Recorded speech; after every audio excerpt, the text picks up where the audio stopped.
Welcome back to More to the Story. I'm Lucas Kitchen. Just a warning for young listeners, this episode touches on topics of war and violence and may be a bit much for some young listeners. This episode is number 4 in a special podcast series called The History of the Holy Land, from Abraham to Hamas. For previous episodes, video or audio versions of the podcast you're listening to, or even if you'd like to look over a transcript, you can get all of that and more by going to freegrace.in. This episode is entitled The Jewish-Roman War. In the last episode, we talked about the New Testament era, which started with the birth of Christ and continued until the death of Christ's chosen apostles. At the same time that some of those apostles were being martyred, rumblings of war were thundering across the Holy Land. So, let's get to it.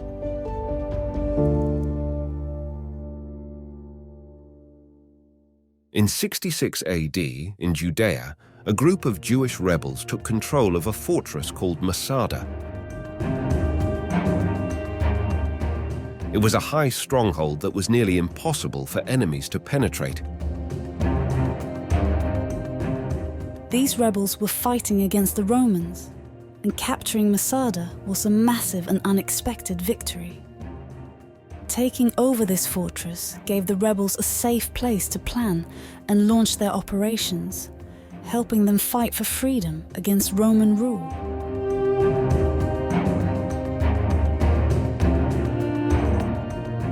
At Beth Horon, the Jewish rebels scored another major win against the Romans. While fighters used clever tactics and scored another blow, the inevitable was not to be undone.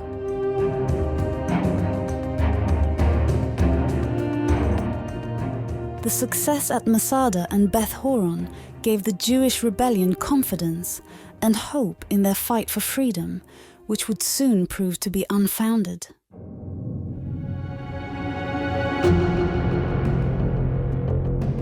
That same year, 66 AD, the Roman Emperor Nero decided to take action against the growing rebellion in Judea. He sent a seasoned general named Vespasian, along with a Roman army, to stop the Jewish rebels.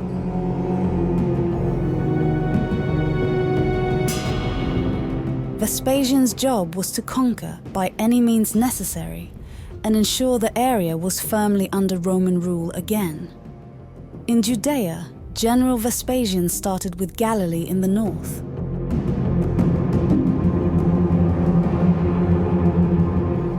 In 67 AD, during the Jewish-Roman War, the city of Jotapata, located northwest of the Sea of Galilee, was besieged by Roman forces led by General Vespasian and his son Titus.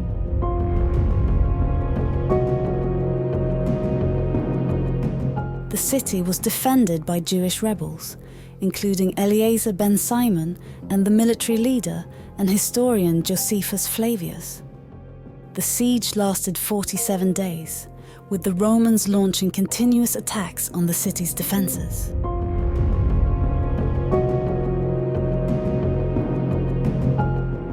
On the night of July 1st, after receiving information from a traitor about the defenders' vulnerable state, Roman forces captured the city, marking a significant victory in quelling the Jewish rebellion.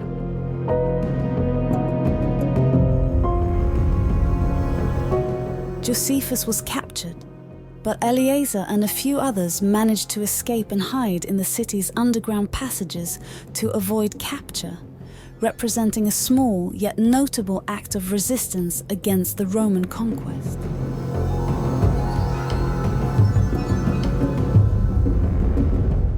After his capture, Josephus was spared and eventually became a Roman citizen, turning to a life of scholarship and writing.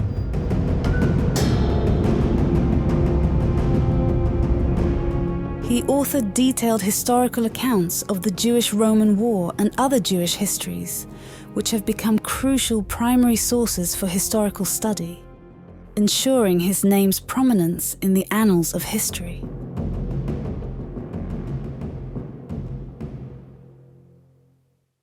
The The Jewish rebellion suffered quick, successive losses under Vespasian's methodical military might. His army marched on, reclaiming what Rome had lost. Step by step, Vespasian regained control of key areas, strengthening the position of the Roman Empire in Judea.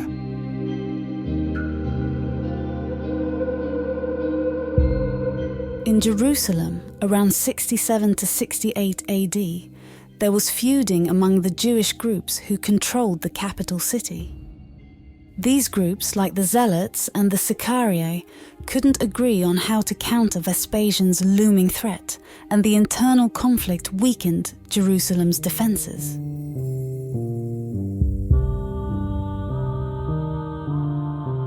In 69 AD, Emperor Nero died after a brutal reign over the empire, and Vespasian was the next in the line of succession. He became the new emperor of Rome, which meant he had to go back to the capital to rule the empire. Vespasian's son Titus was put in charge of the Roman army in Judea.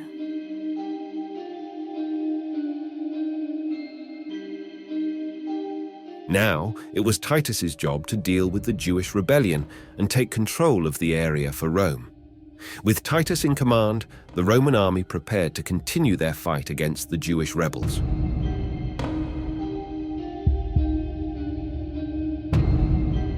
Rome's military, now led by Titus, surrounded Jerusalem. The siege meant that Jerusalem's food and other supplies quickly ran low, leading to a severe famine within the walls.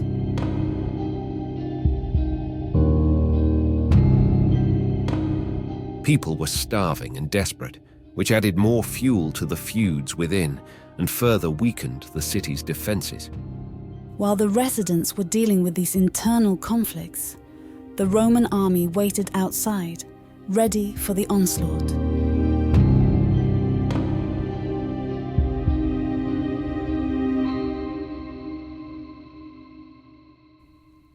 We'll be back in just a minute with more to the story, but first, this. Eternal Life, Believed to be Alive by Lucas Kitchen is an easy-to-read book that brings clarity to the most important questions. Highly rated with 4.8 stars on Amazon, this insightful book is written in a straightforward manner. It helps readers understand how to receive this profound gift. Get your copy and begin your journey toward understanding eternal life. Available on Amazon.com or at freegrace.in.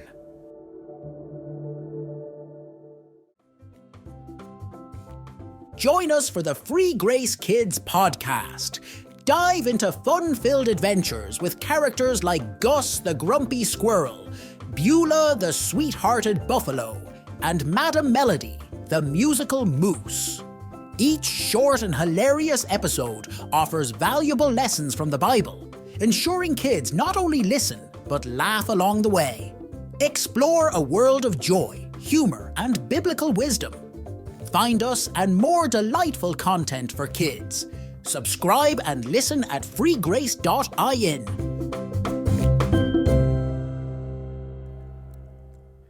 Welcome back.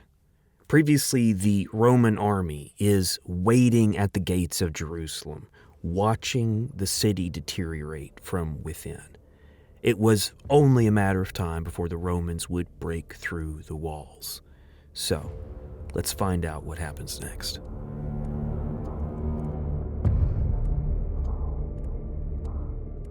In 70 AD, when the Romans finally breached the walls of Jerusalem, a catastrophic wave of destruction and mass slaughter followed. Roman soldiers flooded the city, setting buildings ablaze and engaging in indiscriminate killing.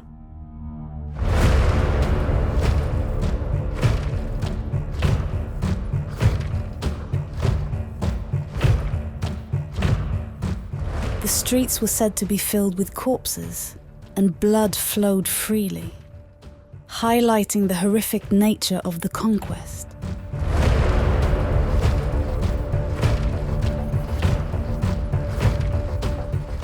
The Roman army set fires across the city, which spread to the temple. Initially, General Titus did not want to see the destruction of Judaism's holy site, But its awe-inspiring architecture was yet another casualty of the Jewish-Roman War.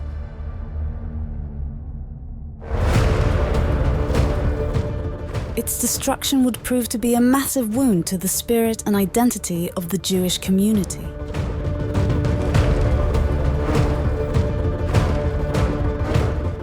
The Roman forces, in a display of cruelty, crucified many captives, exacerbating the agony of the defeated populace.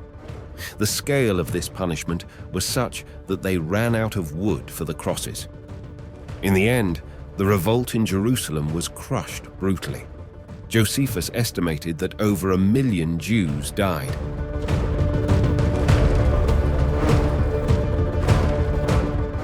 Josephus attributed this high death toll not only to the actions of the Roman forces, but also to internal conflicts among various Jewish factions within the city, as well as to famine and disease that plagued the city's inhabitants during the siege.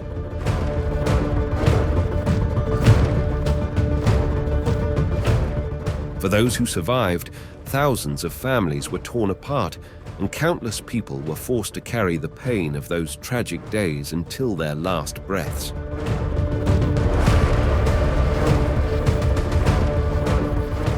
The Jewish diaspora, which means the scattering of Jewish people, became even more widespread after the conflict. Many Jewish people were sold into slavery or had to flee the region to escape more turmoil and violence.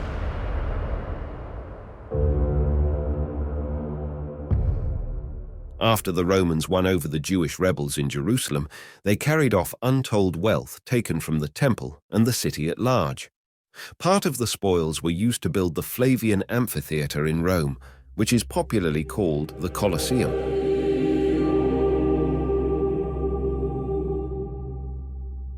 The temple had been the beating heart of Jewish religious life, the dwelling place of God on earth.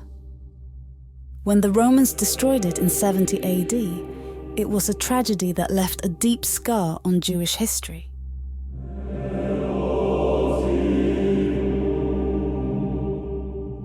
The Jewish leaders who made it through that horrific event had to adapt and find new ways to practice their faith without the temple in the generations that would follow.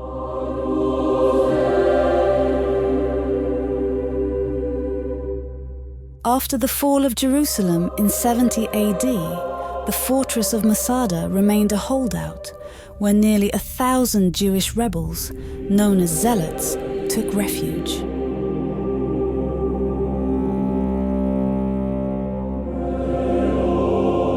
Led by Eleazar ben Yair, the rebels held the fortress against a massive Roman siege led by General Flavius Silva. The Romans built a giant ramp to breach Masada's defenses, a monumental feat of military engineering.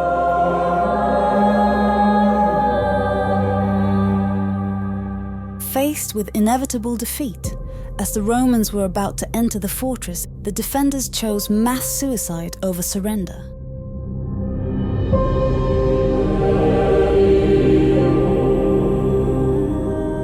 They killed their families and then themselves, preferring death over slavery or execution by the Romans.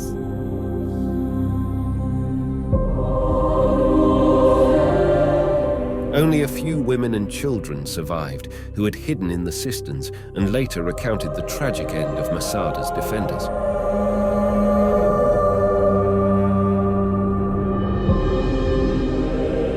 The early success of the Jewish rebels at Masada, a fortress that symbolized their resilience and hope, ironically transformed into a theater of ultimate despair and defeat, marking both the zenith of their initial confidence and the nadir of their catastrophic loss at the war's conclusion.